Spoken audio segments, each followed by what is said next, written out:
Screen काली है, जो एक रहस्यमय माहौल बनाती है। एक गहरी मंदिर की घंटी बजती है, जो एक आध्यात्मिक शुरुआत का संकेत देती है। गंगा के ऊपर उगता सूरज आशा और नई शुरुआत का प्रतीक है। प्राचीन पदचिह्न और सिंह राजधानी अतीत की विरासत को दर्शाते हैं। यह दृश्य साम्राज्य की गूंज नामक एक परिचय प्रस्तुत करता है। स्क्रीन पर टेक्स्ट ओवरले शीर्षक को दर्शाता है। यह शीर्षक दर्शकों को कहानी की पृष्ठभूमि के बारे में बताता है। यह एक साम्राज्य के इतिहास या विरासत की ओर इशारा करता है। यह दर्शकों को आगे आने वाली कहानी के लिए तैयार करता है। आधुनिक राष्ट्रों की सीमाओं से पहले एक शक्ति उठी। इस शक्ति ने भारतीय उपमहाद्वीप को एकजुट किया। यह एक विद्वान के प्रतिशोध से पैदा हुई थी और एक योद्धा की महत्वाकांक्षा से प्रेरित थी। यह एकीकरण का एक अद्वितीय काल था। इसने भारतीय इतिहास को नई दिशा दी। हमारे साथ बने रहें। उम्मीद है कि आपको यह जानकारी उपयोगी लगेगी। चलिए शुरू करते हैं। होस्ट, साम्राज्य की गूंज में आपका स्वागत है। मैं अतीत की परछाइयों के माध्यम से आपका मार्गदर्शक हूं। आज हम मौर्य साम्राज्य की कहानी पर निकल रहे हैं। यह एक महत्वाकांक्षी यात्रा है। हम मौर्य साम्राज्य के इतिहास को जानेंगे। हम देखेंगे कि कैसे चंद्रगुप्त नामक एक युवक ने एक तानाशाह को उखाड़ फेंका। चाणक्य नामक एक प्रतिभाशाली रणनीतिकार ने चंद्रगुप्त की मदद की। उन्होंने सिकंदर महान की सेना के अवशेषों का सामना किया। यह कहानी चंद्रगुप्त और चाणक्य के साहस और रणनीति के बारे में है। परिचय, सदस्यता के लिए अनुरोध। होस्ट, इतिहास में जाने से पहले सदस्यता बटन दबाएं। सदस्यता के बाद अधिसूचना घंटी बजाना न भूलें। यह सुनिश्चित करेगा कि आप कोई भी वीडियो न चूकें। हमारे साथ जुड़ने के लिए धन्यवाद। हमारा मिशन भारत के छिपे हुए इतिहास को जीवंत करना है। यह मिशन भारत के इतिहास के अनछुए पहलुओं को सामने लाने का प्रयास करता है। इस प्रयास में हम आपके समर्थन की अपेक्षा करते हैं। आपके समर्थन के बिना इस मिशन को पूरा करना संभव नहीं है। मेजबान, यदि आप महाकाव्य इतिहास के प्रशंसक हैं तो इस वीडियो को लाइक करें। इसे अपने साथी इतिहास प्रेमियों के साथ साझा करें। यह वीडियो को बढ़ावा देने का एक तरीका है। दर्शक जुड़ाव बढ़ाने के लिए लाइक और शेयर करने के लिए कहें। परिचय का उद्देश्य निर्धारित करना, प्राचीन गूंजों को सुना जाना सुनिश्चित करना, सभी के द्वारा इन गूंजों को महसूस किया जाना। होस्ट द्वारा परिचय का आरंभ। चाणक्य ने गांव के बच्चों को राजाओं का खेल खेलते देखा। खेल में चाणक्य ने युवा चंद्रगुप्त को पाया। चंद्रगुप्त में चाणक्य ने नेतृत्व क्षमता देखी। यह खोज चाणक्य और चंद्रगुप्त के उदय की शुरुआत थी। कहानी की शुरुआत एक अपमान से होती है। चाणक्य तक्षशिला के प्रतिभाशाली शिक्षक थे। नंदा राजा ने चाणक्य को सार्वजनिक रूप से अपमानित किया। इस घटना ने एक साम्राज्य की नींव रखी। चाणक्य ने नंदा राजवंश को नष्ट करने की प्रतिज्ञा ली। उन्होंने अपने बाल खोल दिए, एक दृढ़ संकल्प का प्रतीक। यह प्रतिज्ञा नंदा राजवंश के विनाश तक बालों को न बांधने की थी। यह चंद्रगुप्त के उत्थान की शुरुआत थी। चाणक्य की प्रतिज्ञा एक महत्वपूर्ण मोड़ थी। यह प्रतिज्ञा उनके अटूट संकल्प को दर्शाती है। अर्थशास्त्र पर रणनीति, राज्यकला और जासूसी पर दुनिया का पहला मैनुअल है। यह प्राचीन भारतीय राजनीतिक दर्शन और रणनीति पर आधारित है। यह राज्य को कुशलतापूर्वक चलाने के लिए मार्गदर्शन प्रदान करता है। इसमें राजा के कर्तव्य, प्रशासन और कूटनीति जैसे विषय शामिल हैं। यह युद्ध और शांति दोनों में सफलता के लिए रणनीतिक सलाह देता है। यह आज भी प्रासंगिक है, जो नेतृत्व और प्रबंधन के लिए अंतर्दृष्टि प्रदान करता है। मगध का पतन एक चतुर सैन्य रणनीति के कारण हुआ। यह रणनीति अंदर बाहर के रूप में जानी जाती थी। इस रणनीति का उपयोग पाटलिपुत्र पर कब्जा करने के लिए किया गया था। इसने मगध के साम्राज्य को कमजोर कर दिया। चंद्रगुप्त ने सेल्यूकस प्रथम निकेटर के साथ संघर्ष किया। यह संघर्ष यूनानी और भारतीय सेनाओं के बीच हुआ। सेल्यूकस प्रथम निकेटर सिकंदर महान का सेनापति था। चंद्रगुप्त ने सेल्यूकस को युद्ध में हराया। संधि के परिणाम स्वरूप चंद्रगुप्त को 500 युद्ध हाथी मिले। यह अधिग्रहण मौर्य साम्राज्य के लिए महत्वपूर्ण था। पाटलिपुत्र में एक सुव्यवस्थित प्रशासनिक मशीनरी थी। शहर को विशाल लकड़ी की दीवारों और खाई से सुरक्षित किया गया था। विभिन्न जातियों या गिल्ड अपने अपने कार्यों में लगे थे। यह प्रशासनिक दक्षता और संगठित श्रम का प्रमाण था। यह सिर्फ एक राज्य नहीं था, यह एक मशीन थी। एक ऐसे शहर की कल्पना करें जो 9 मील लंबा हो और जिसमें 570 टावर हों। यह पाटलिपुत्र था। चाणक्य ने राजा की आंखें नामक एक गुप्त सेवा का उपयोग किया। यह सेवा अभिनेताओं, भिखारियों और व्यापारियों से बनी थी। इन गुप्तचरों ने राज्य में होने वाली गतिविधियों की जानकारी दी। इस जानकारी का उपयोग राजा को सुरक्षित रखने और शासन को मजबूत करने के लिए किया गया। वजन का मानकीकरण आर्थिक गतिविधियों को सुगम बनाता है। यह व्यापार और वाणिज्य के लिए एक समान आधार प्रदान करता है। यूनानियों के साथ समुद्री व्यापार आर्थिक विकास को बढ़ावा देता है। समुद्री मार्ग से वस्तुओं का आदान प्रदान संभव होता है। ग्रैंड ट्रंक रोड व्यापार मार्ग का अग्रदूत था। कलिंग युद्ध में रक्तपात और विनाश हुआ। नदियों का पानी खून से लाल हो गया था। अशोक कलिंग के खंडहरों के बीच खड़े थे। युद्ध की भयावहता ने अशोक को बदल दिया। अशोक ने हिंसा का त्याग कर दिया और धर्म का मार्ग अपनाया। अशोक पहले भयानक के रूप में जाने जाते थे। उन्होंने अपने दादा की महिमा को पार करने की कोशिश की। अशोक का परिचय, एक शक्तिशाली शासक। उन्होंने कलिंग के रक्तपात को देखा। कलिंग युद्ध में भारी रक्तपात हुआ। अशोक ने कलिंग पर आक्रमण किया। दया नदी के तट पर युद्ध हुआ। युद्ध ने अशोक को तोड़ दिया। अशोक का हृदय परिवर्तन हुआ। कलिंग युद्ध एक महत्वपूर्ण मोड़ था। युद्ध में 100 लोग मारे गए। 150 शून्य लोगों को विस्थापित होना पड़ा। अशोक का हृदय परिवर्तन हुआ। उन्होंने हिंसा का मार्ग त्याग दिया। धम्म सिर्फ धर्म नहीं था, बल्कि एक सामाजिक आचरण संहिता थी। यह नैतिक मूल्यों और सिद्धांतों पर आधारित था। इसका उद्देश्य समाज में शांति और सद्भाव स्थापित करना था। यह व्यक्तिगत और सामाजिक जीवन को बेहतर बनाने का मार्ग था। अशोक ने कलिंग युद्ध के बाद बौद्ध धर्म अपनाया। उन्होंने बौद्ध धर्म को फैलाने का फैसला किया। अशोक ने अपने बच्चों को श्रीलंका भेजा। उनका उद्देश्य बौद्ध धर्म का प्रचार करना था। इसने एशियाई इतिहास को महत्वपूर्ण रूप से प्रभावित किया। बौद्ध धर्म श्रीलंका और अन्य एशियाई देशों में फैला। साम्राज्य का सूर्यास्त एक ढहते हुए पत्थर के स्तंभ को दर्शाता है। यह दृश्य एक साम्राज्य के अंत का प्रतीक है। सूर्य का अस्त होना एक युग के अंत का प्रतीक है। गंभीर संगीत इस दृश्य की गंभीरता को बढ़ाता है। यह दृश्य शक्ति और पतन की कहानी कहता है। कोई भी साम्राज्य हमेशा के लिए नहीं रहता। अशोक की मृत्यु के बाद साम्राज्य कमजोर होने लगा। साम्राज्य के किनारे उखड़ने लगे। विभिन्न क्षेत्रों में विद्रोह होने लगे। केंद्रीय नियंत्रण कमजोर पड़ गया। कमजोर उत्तराधिकारी मौर्य साम्राज्य के पतन का एक कारण थे। वित्तीय तनाव ने साम्राज्य की स्थिरता को कमजोर कर दिया। आंतरिक तख्तापलट ने भी साम्राज्य को कमजोर किया। इन कारणों से 185 ईसा पूर्व में मौर्य साम्राज्य का अंत हो गया। साम्राज्य के पतन के लिए कई कारक जिम्मेदार थे। इन कारकों ने मिलकर साम्राज्य को कमजोर कर दिया। बृहद्रथ मौर्य साम्राज्य के अंतिम शासक थे। पुष्यमित्र शुंग बृहद्रथ की सेना के जनरल थे। एक सैन्य परेड के दौरान पुष्यमित्र ने बृहद्रथ की हत्या कर दी। इस हत्या ने मौर्य साम्राज्य का अंत कर दिया। पुष्यमित्र ने शुंग वंश की स्थापना की। मेजबान स्क्रीन पर वापस आता है, दर्शकों को संबोधित करता है। मेजबान के पीछे आधुनिक भारत का एक असेंबल दिखाया गया है। असेंबल में ध्वज पर अशोक चक्र प्रदर्शित है। मुद्रा और सिंह राजधानी भी असेंबल का हिस्सा है। मौर्यों ने न केवल भारत पर शासन किया, बल्कि इसे परिभाषित भी किया। भारतीय ध्वज पर पहिया मौर्य साम्राज्य से प्रेरित है। एक एकीकृत राष्ट्र की अवधारणा भी मौर्यों की देन है। आज भी हम मौर्यों की महानता की छाया में जी रहे हैं। अगर आपको भारत के छिपे हुए इतिहास की यह यात्रा आकर्षक लगी, तो कहानी को यहीं समाप्त न होने दें। सदस्यता के लिए अनुरोध किया गया है, ताकि आप आगे भी इस तरह की जानकारी प्राप्त कर सकें। यह यात्रा आपको भारत के इतिहास के बारे में और अधिक जानने में मदद करेगी। सदस्यता लेकर आप इस ज्ञान को औरों तक भी पहुंचा सकते हैं। होस्ट, कृपया एम्पायर की गूंज की सदस्यता लें।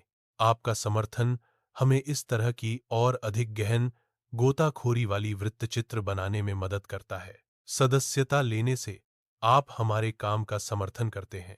यह हमें बेहतर सामग्री बनाने के लिए प्रोत्साहित करता है। गहन वृत्तचित्रों के लिए सदस्यता लें। आपका समर्थन महत्वपूर्ण है। टिप्पणी होस्ट प्रश्न प्रस्तुत करता है, अशोक के स्थान पर क्या आप युद्ध छोड़ देते? क्या वह भेड़ियों की दुनिया में एक सपने देखने वाला था? दर्शकों को अपनी राय नीचे टिप्पणी करने के लिए प्रोत्साहित किया जाता है। होस्ट, अगर आपने आज कुछ नया सीखा है तो इस वीडियो को लाइक करें। हमारे समुदाय को बढ़ाने में मदद करने के लिए इसे साझा करें। लाइक और शेयर करें ताकि अन्य लोग भी सीख सकें। ज्ञान को फैलाना एक महान कार्य है, इसलिए सहयोग करें। मेजबान, मैं साम्राज्य की गूंज के लिए आपका होस्ट हूं। देखने के लिए धन्यवाद। हम आपको इतिहास के अगले अध्याय में मिलेंगे। अलविदा। फिर मिलेंगे। शुक्रिया। स्क्रीन काली हो जाती है, जो वीडियो के अंत का संकेत देती है। एक एंड स्क्रीन दिखाई देती है, जो दर्शकों को कार्रवाई करने के लिए प्रेरित करती है। अगला वीडियो सुझाव दर्शकों को अधिक सामग्री देखने के लिए प्रोत्साहित करते हैं। एक सदस्यता लें बटन दर्शकों को चैनल की सदस्यता लेने के लिए आमंत्रित करता है। सदस्यता लेने से दर्शक भविष्य के वीडियो से अपडेट रहेंगे। अंतिम संगीत स्वर वीडियो को समाप्त करता है। चाणक्य ने नंदा साम्राज्य को उखाड़ फेंकने के लिए रणनीतियां बनाई। उन्होंने गुप्तचरों का एक नेटवर्क स्थापित किया। इस नेटवर्क का उपयोग साम्राज्य के भीतर जानकारी जुटाने के लिए किया गया। चाणक्य ने नंदा साम्राज्य के खिलाफ विद्रोह को बढ़ावा दिया। विद्रोह को बढ़ावा देने के लिए विभिन्न तरीकों का इस्तेमाल किया गया। इन रणनीतियों का उद्देश्य नंदा साम्राज्य को कमजोर करना था। अर्थशास्त्र चाणक्य द्वारा लिखित राज्यकला और प्रशासन पर एक व्यापक ग्रंथ है। यह सैन्य रणनीति और शासन के लिए एक मार्गदर्शक के रूप में कार्य करता है। यह मौर्य साम्राज्य के शासन के लिए एक महत्वपूर्ण दस्तावेज था।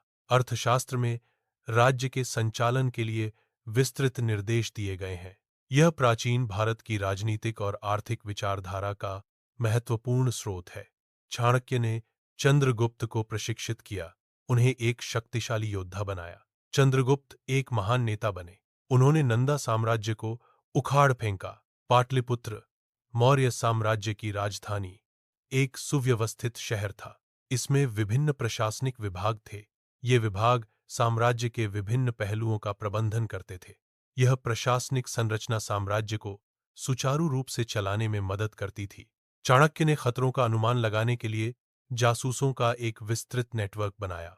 यह नेटवर्क साम्राज्य के अंदर और बाहर से जानकारी एकत्र करता था। जासूसों का यह जाल खतरों को बेअसर करने में मदद करता था। जानकारी इकट्ठा करना साम्राज्य की सुरक्षा के लिए महत्वपूर्ण था।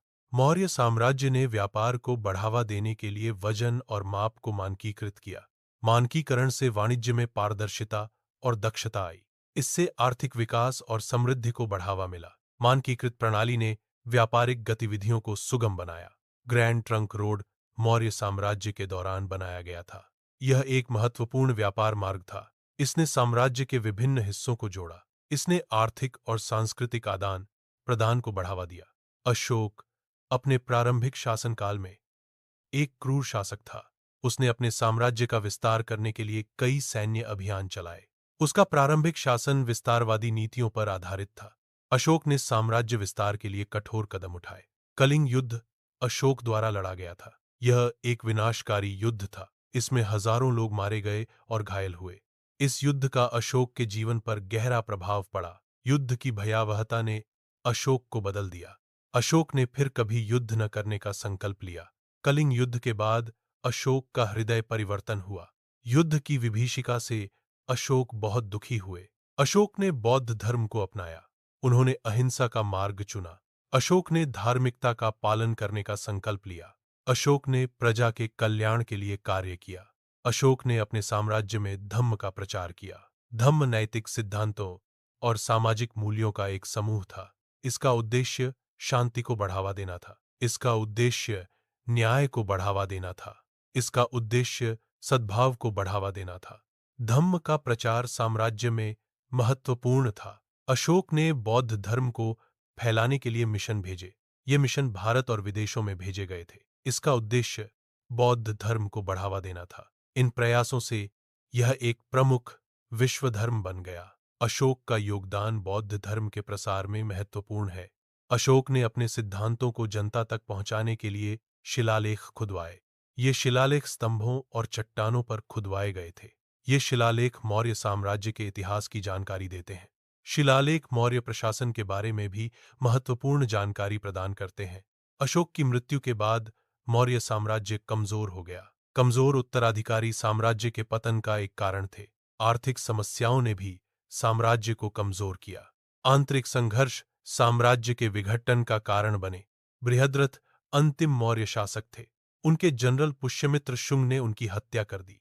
पुष्यमित्र शुंग ने शुंग राजवंश की स्थापना की। इस घटना ने मौर्य साम्राज्य का अंत कर दिया। यह मौर्य साम्राज्य के पतन का प्रतीक था। मौर्य साम्राज्य ने भारतीय इतिहास पर एक अमिट छाप छोड़ी। इसने राजनीतिक एकता को बढ़ावा दिया, प्रशासनिक दक्षता स्थापित की, सांस्कृतिक विकास को प्रोत्साहित किया।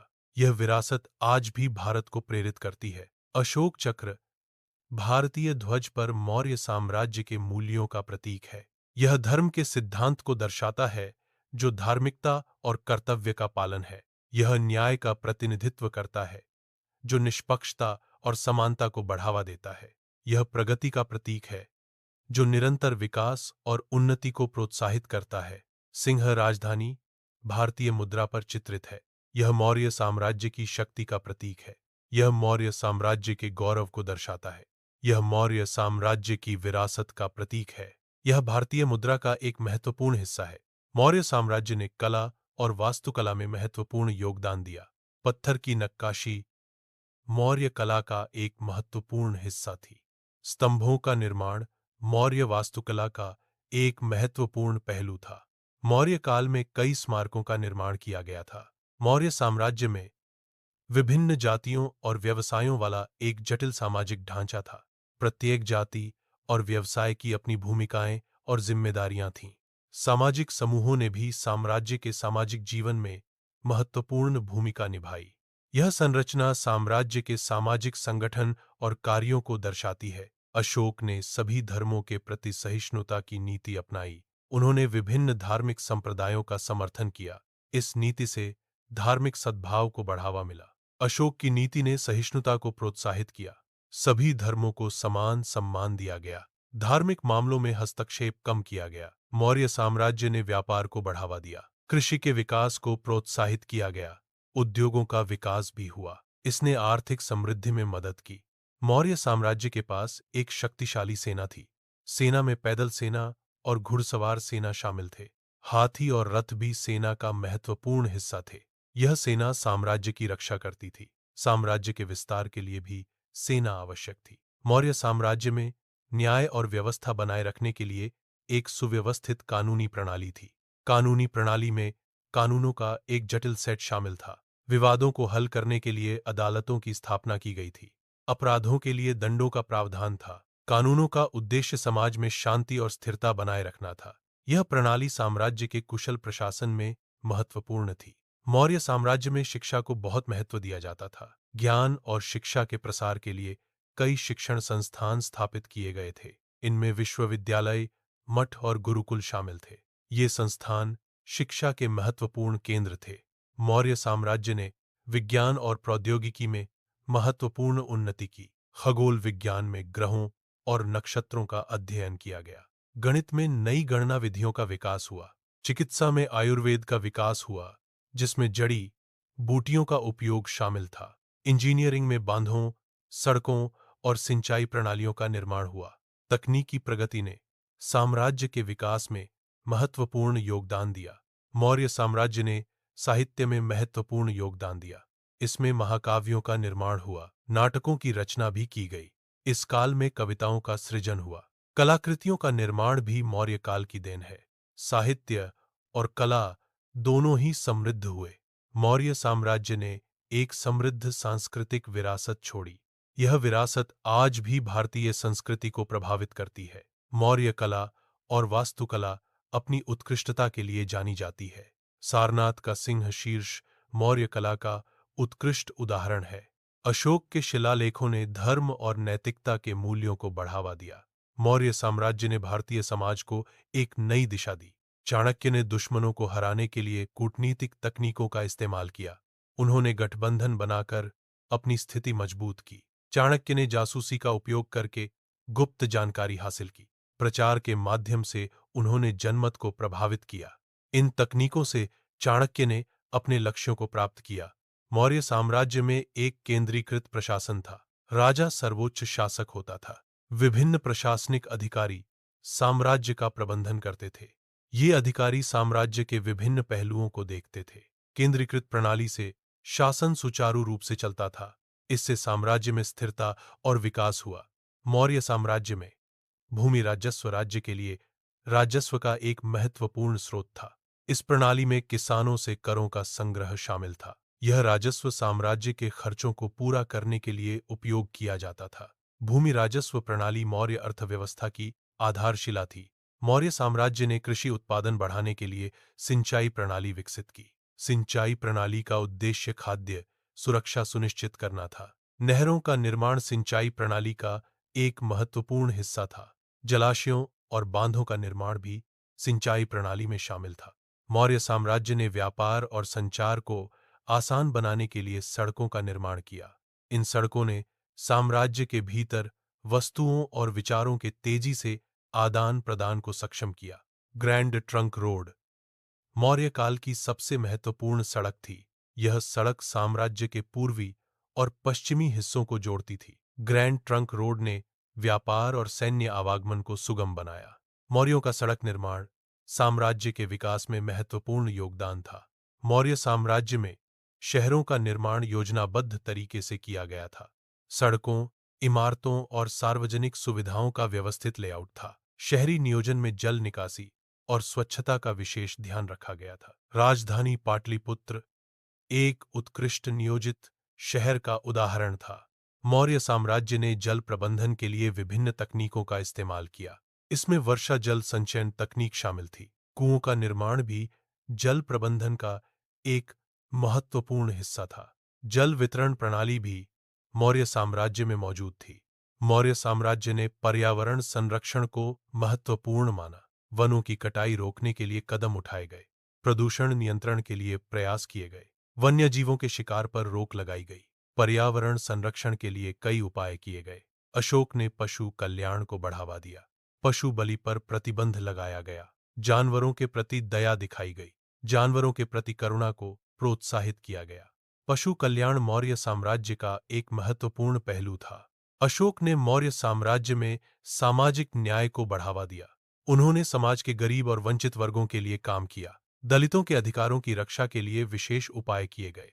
महिलाओं के अधिकारों को सुनिश्चित करने पर भी ध्यान दिया गया। अशोक का उद्देश्य एक न्यायपूर्ण और समतापूर्ण समाज बनाना था। सामाजिक न्याय के लिए अशोक के प्रयास सराहनीय हैं। अशोक ने सभी धर्मों के प्रति सहिष्णुता की नीति अपनाई।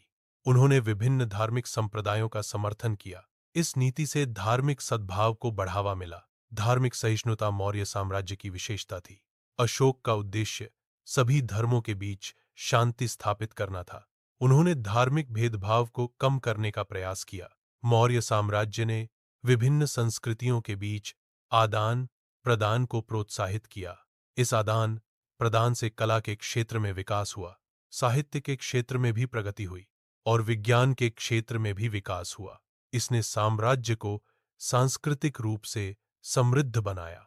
मौर्य साम्राज्य का वैश्विक प्रभाव था। इसने विभिन्न देशों के साथ संबंध स्थापित किए। यह व्यापार के माध्यम से हुआ। कूटनीति ने भी इसमें भूमिका निभाई। सांस्कृतिक आदान प्रदान भी महत्वपूर्ण था। मौर्य साम्राज्य भारतीय इतिहास में एक महत्वपूर्ण स्थान रखता है। यह साम्राज्य भारतीय इतिहास का एक महत्वपूर्ण अध्याय है। यह आज भी लोगों को प्रेरित करता है। इस साम्राज्य की स्थापना चंद्रगुप्त मौर्य ने की थी। इस साम्राज्य ने भारतीय संस्कृति और सभ्यता को बढ़ावा दिया। चाणक्य के सिद्धांत आज भी बहुत महत्वपूर्ण हैं। ये सिद्धांत राज्यकला के लिए मार्गदर्शन प्रदान करते हैं। ये प्रशासन के क्षेत्र में भी मार्गदर्शन करते हैं। नेतृत्व के क्षेत्र में भी इनका महत्व बना हुआ है। अशोक का धम्म आज भी प्रासंगिक है। यह नैतिक मूल्यों को बढ़ावा देता है। यह सामाजिक न्याय को बढ़ावा देता है। यह धार्मिक सहिष्णुता को बढ़ावा देता है। अशोक का धम्म एक महत्वपूर्ण नैतिक मार्गदर्शन है।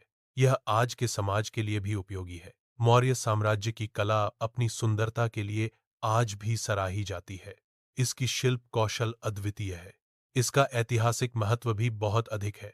यह कला हमें मौर्य काल की संस्कृति और जीवन शैली के बारे में बताती है। इसलिए मौर्य कला आज भी महत्वपूर्ण है। मौर्य साम्राज्य का साहित्य आज भी ज्ञान के लिए महत्वपूर्ण है।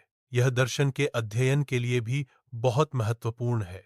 इस साहित्य में रचनात्मकता का अद्भुत संगम है, इसलिए इसे आज भी पढ़ा और अध्ययन किया जाता है। मौर्य साम्राज्य का विज्ञान अपनी प्रगति के लिए आज भी सम्मानित है। यह अपने नवाचारों के लिए भी जाना जाता है। वैज्ञानिक दृष्टिकोण के लिए भी इसकी प्रशंसा की जाती है। इसीलिए मौर्य साम्राज्य का विज्ञान महत्वपूर्ण है।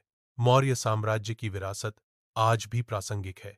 यह भारतीय संस्कृति को गहराई से प्रभावित करता है। समाज और राजनीति पर भी इसका प्रभाव है। इसकी विरासत आज भी महसूस की जा सकती है।